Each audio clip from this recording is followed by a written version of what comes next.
Ride safe, everyone!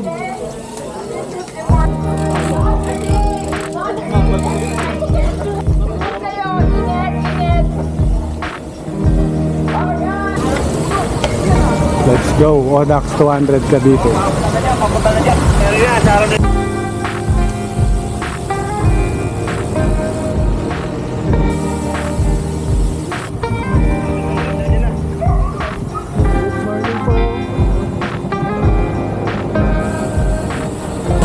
Mahaba-habang ahunan to mga kaibigan sa araw na to.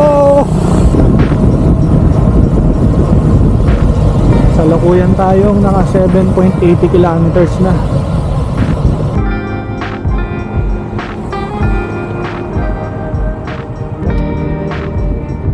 Bypass road na.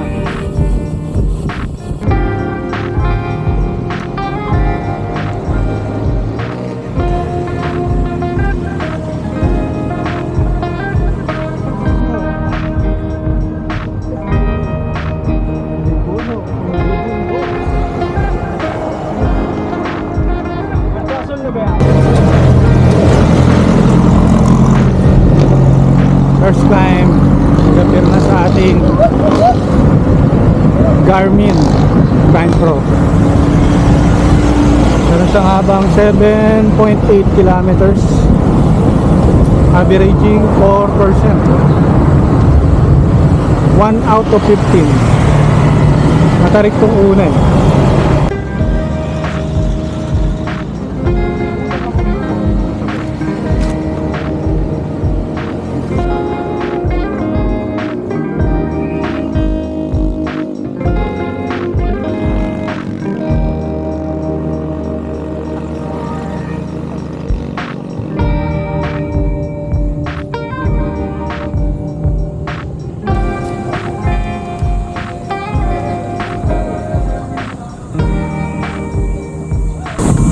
So maganda sa papuntang Cabiang eh. Maganda yung kalsada, saka tahimik. Hindi kagaya sa Marilaki, daming kamote kasi dun eh.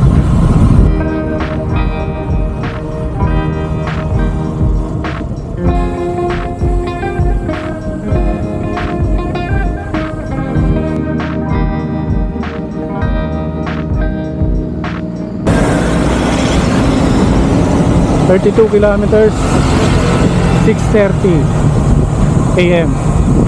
Meron pa tayong 18 kilometers sa susunod na checkpoint, 1.5 hour. Kaya sinabi kong 1.5 hour kasi hatiin ko yung 200 kilometers, 3 hours per 50 kilometers.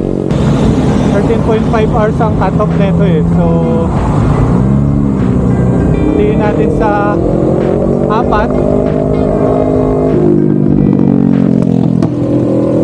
at mag-i-spare ako ng 1.5 oras. So yung 3 hours per 50 kilometers, yung 1.5 oras para sa pahinga, pagkain or magkaberya. Ganun ang atake natin ngayon sa Odax Cavite. Mahirap eh, kaya kailangan kalkulado lahat.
Prepare na yung climb number 2. Boy, naka 450 elevation na tayo. 450 pa lang. Meron pa tayong mga 331. Sige lang. Tsagaan lang. 1212 to the top. Hanggang makarating sa paroroonan. Climb number 3. Meron siyang 1.90 kilometers. 7%.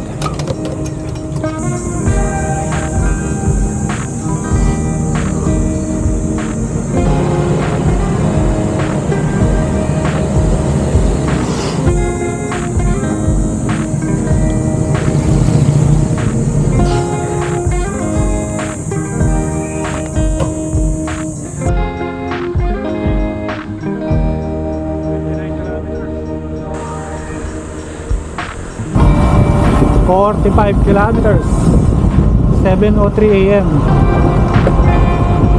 Pero ang ganda.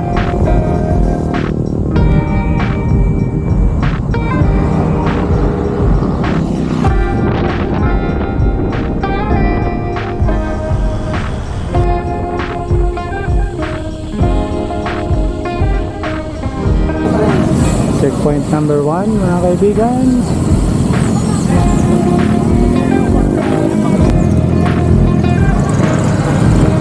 Kilometers, 7:13 AM.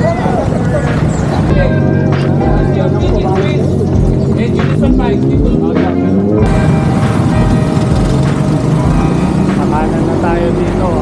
Puntang Kawayan Cove. Hindi pa namin naahon to kasi dating nag-loop kami. Dumiretso kami doon. Papuntang Tagaytay. Climb number 4. Meron siyang 1.65 kilometers.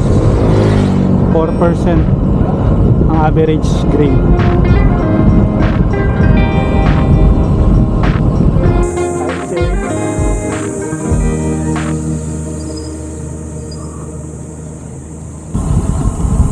Climb number 5, 990 meters. 5% grade ang average. Climb number 6.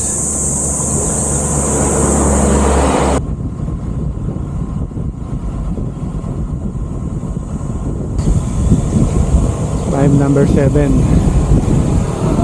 Ang karikto. Color maroon or black.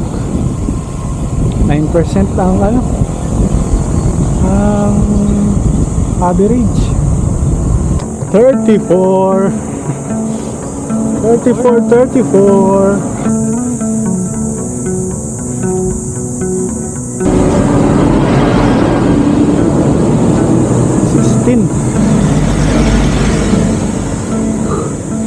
Para pahinga mo 9%, 11%. Lapit na.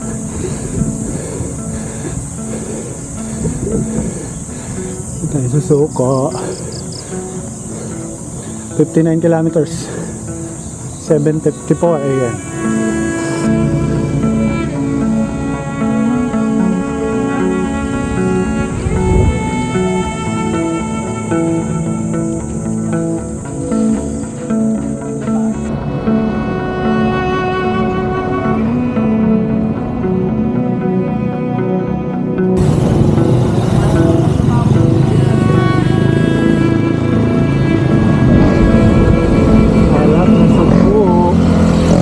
Sugbo, 65 kilometers, 8:15 AM.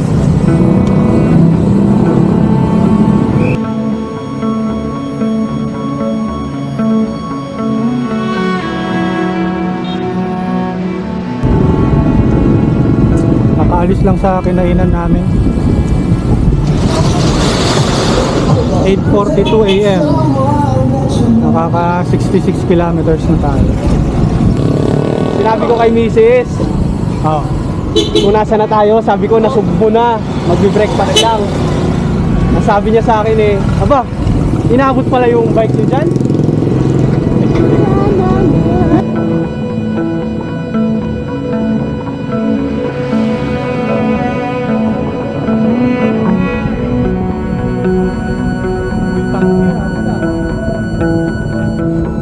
Naka Naka 75 na tayo boy.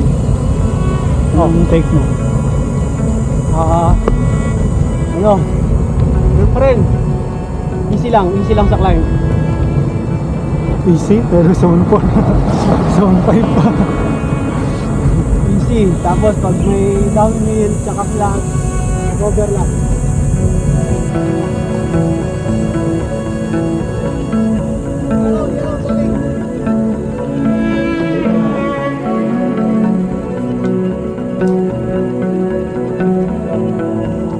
Dito na tayo sa East West Road mga kaibigan. Merong rest stop dito. May merienda tsaka merong ice. Gandang idea. Kasi mainit. Larga na tayo.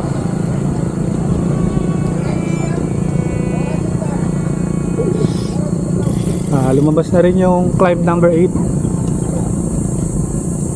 181 kilometers. Ito yung East West Road. Meron siyang itim or maroon. Yan yung matatarik ang gradient. So parehas kanina. Pacing lang tayo. Ganda dito, tahimik. Ano na tayo? 9:21 AM, 77 kilometers. So sabi doon kanina sa 88 kilometers meron din daw rest stop, Ice spot. ice bath tsaka rest stop. May puto. May kutsinta. Puto tsaka kutsinta. Okay din sana may ganun din sa Subic. Oo, kahit sa ibang ano, no? Oo. Ibang lugar. Kasi laking bagay.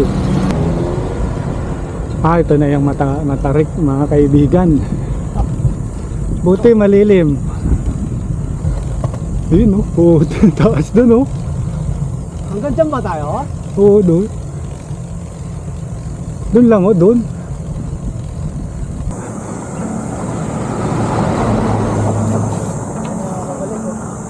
Uy, balik na?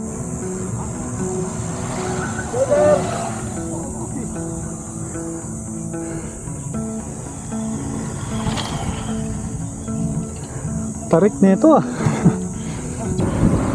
Meron ako sir, Omega. Gusto mo? Kabilaan, Diyos ko. Omega.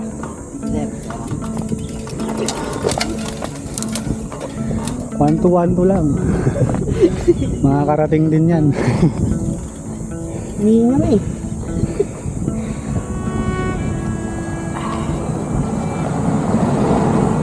Thank you, sir. Sige sir, pahinga muna.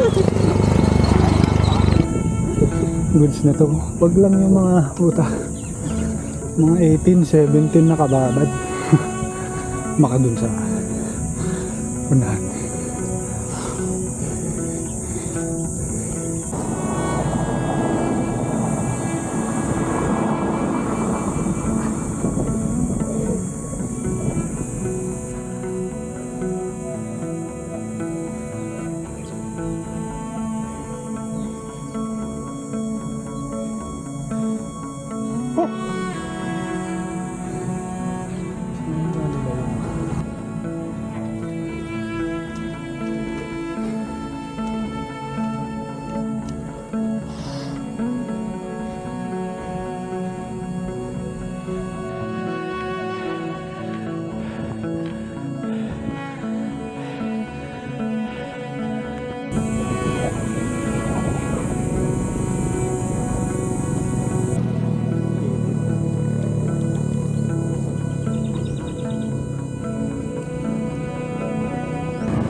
Wala na. Nagtahi na tayo mga kaibigan.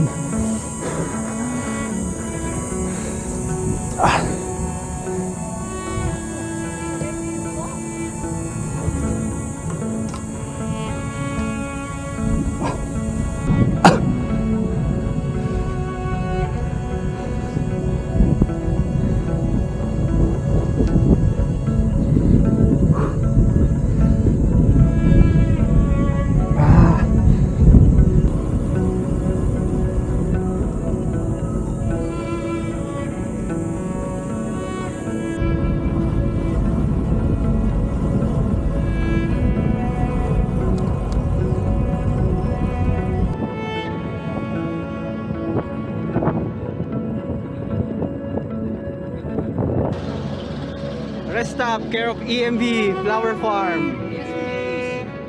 Galing, galing.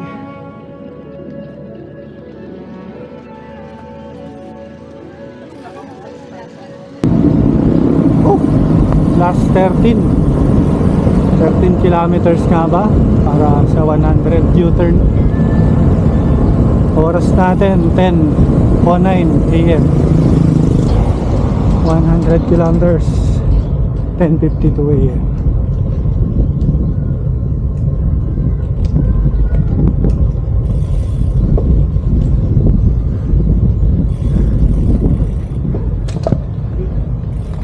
Alam, 7-Eleven pala dito.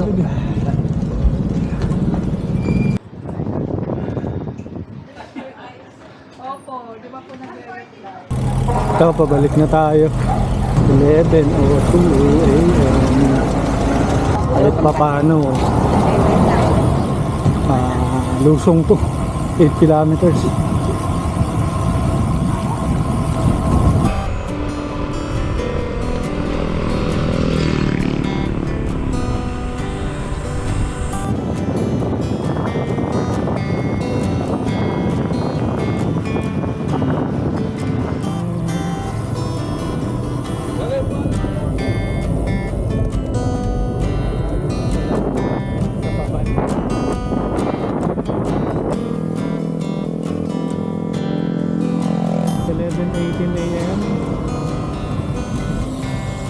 Tamat!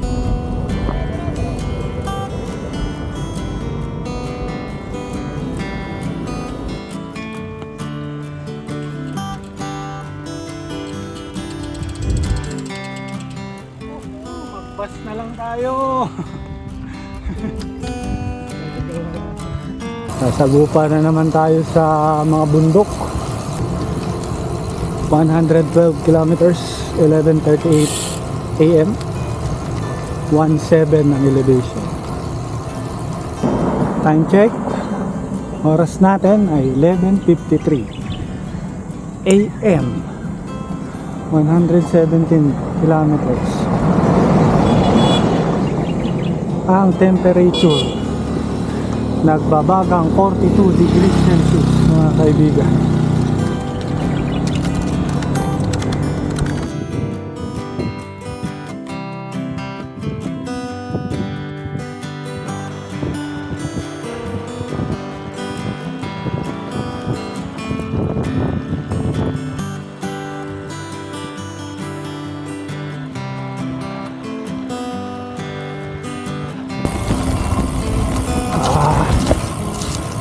Na tayo sa East West Road.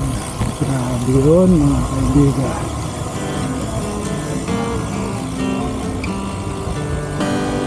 Okay, going to Nasugbu na tayo.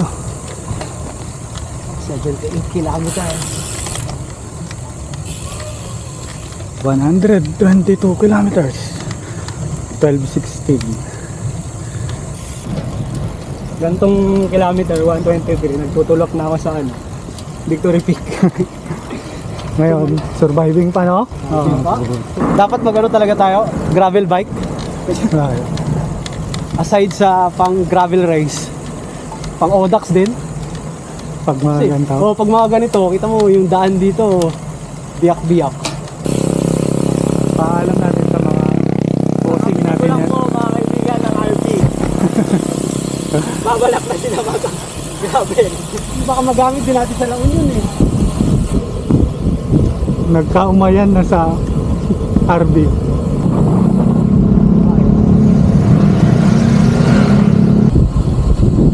Kami po ay nasa Nasugbu na ulit. 133 kilometers. 12:48 ang ating oras. Tapos lang namin kumain ng burger dito sa Nasugbu.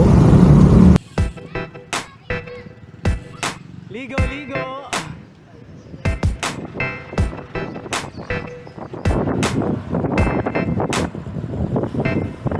Ayos ba? Balik bundok tayo, mga kaibigan. Kapir ng prime number 10 na. Taon tayo ngayon na 41 degrees Celsius.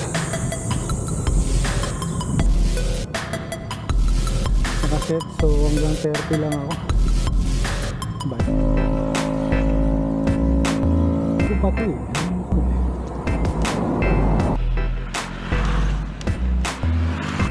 Ayun nga pala. Okay pa. Yung pala yung sensor. Sige po.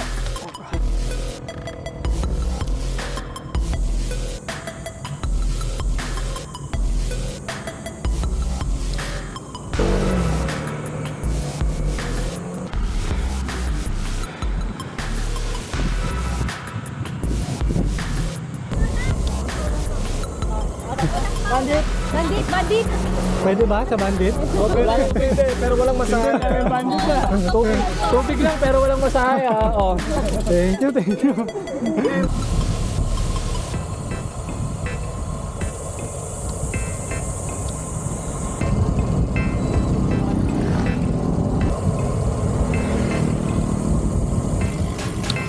Climb number 11 mga kaibigan.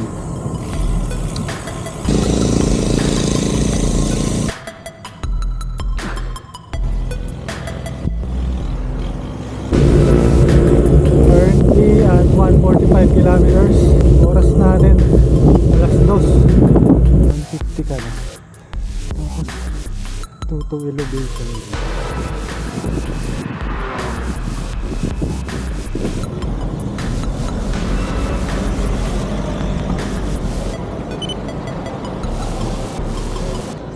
Yan lang.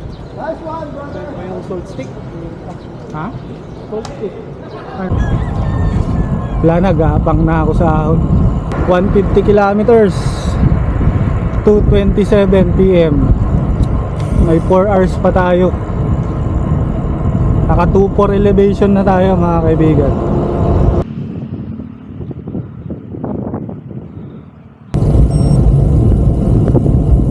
Climb number 14. Nag-spray na ako ng Omega mga kaibigan.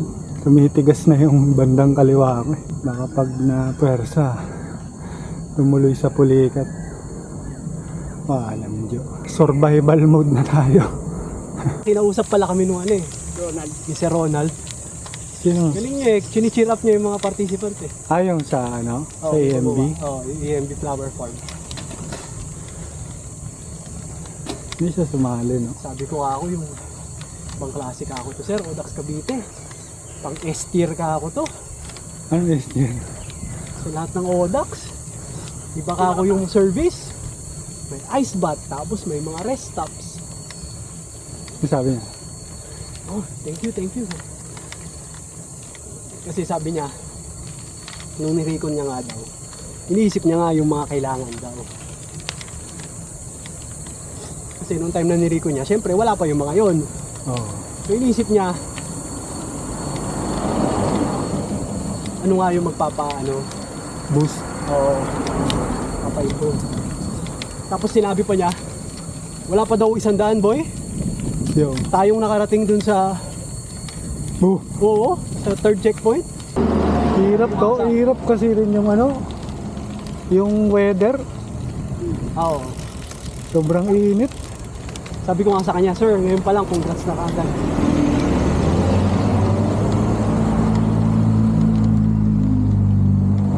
Ahunin ko dun sa East-West. Lintig ka. Sabi no, init dun no. Oo. Ganda talaga.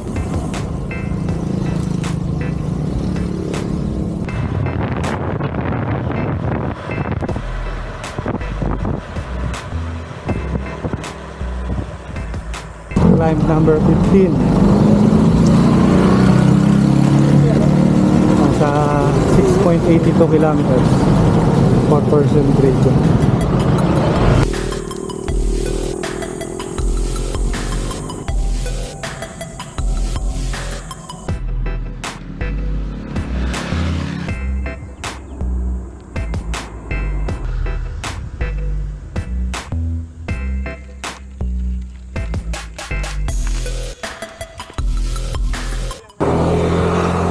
Dito na naman lalabas ang tanong na anong pinaggagawa natin sa buhay mga kaibigan. Palaspag ka Yun ang tinatanong mo sa sarili mo.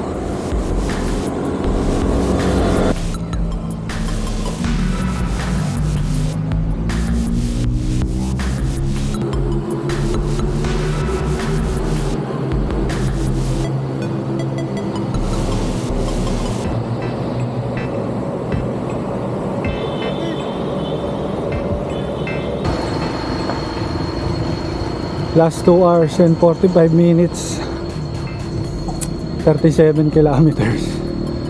Buzzer beater pa tayo mga kaibigan. Hirap pabalik. Ramdaman na lahat ng sakit. Nakakaahon. Kailangan luminto para mapahinga yung binti, para hindi tumuloy sa pulikat.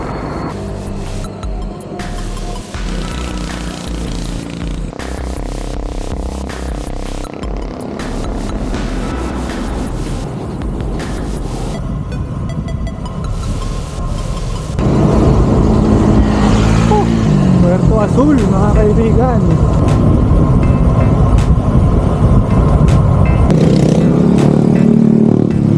Last 27 kilometers, 4:21, 2 hours na lang. Nakababa na tayo ng kabundukan ng 79.5, 4:37 PM. Bike. Just 184 kilometers, 4:51 PM.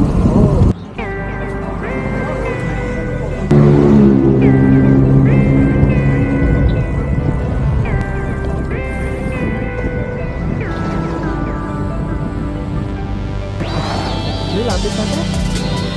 Below 1K na lang.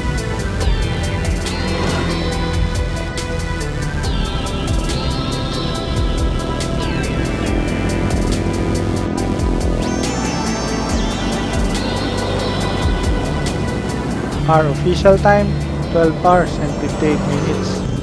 Pasok sa cutoff, pero bandit mode. Hell of the South kung aming tawagin.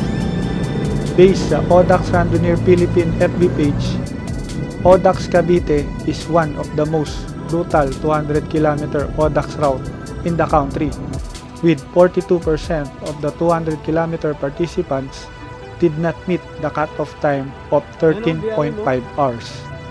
Bago ang event, may onting takot at kaba. Baka hindi ko matapos at hindi makapasok sa cut-off time. Pero pumubor sa atin ng panahon. Salamat at wala kaming aberyang naranasan. 5 linggo kong ensayo sa ahon at pagbilad sa init ng araw ay nagbunga. Nakisama din ang aking hita at hindi bumigay agad. Natural lang ang matakot, pero kailangan mo itong sungin para iyong mapagtagumpayan. Yun ang ibig sabihin ng audacious or audax, ang pagiging matapang. Despite the fear, finish the job. Kobe Bryant. Mula sa Padayong Cycling, nais namin magpasalamat sa bumubuo ng Audax Cavite for a job well done. Salamat din sa aming mga nakasama at nakakwentuhan sa daan. Congrats sa inyong lahat. Until the next Audax ride. This is Chan. Ride safe sa inyo. Woo!